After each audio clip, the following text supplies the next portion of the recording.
ఏపీపై కేంద్ర ప్రభుత్వం వరాల జల్లు కురిపించింది.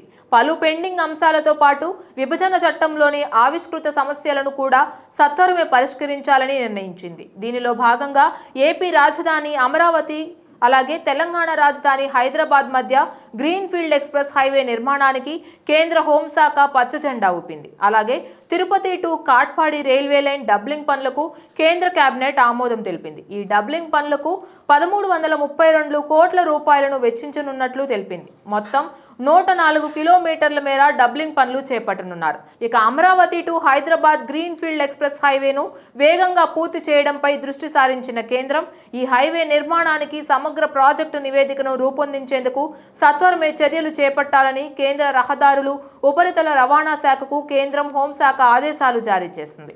అదేవిధంగా త్వరలోనే Amaravati ring road, Hyderabad regional ring road ఉత్తర భాగం పనులకు అనుమతులు జారీ చేసి పనులు ప్రారంభించాలని నిర్ణయించింది. అలాగే హైదరాబాద్ టు విజయవాడ జాతీయ రహదారి 6 లైన్ల విస్తరణను త్వరలో పూర్తి చేయాలని ఆదేశించింది.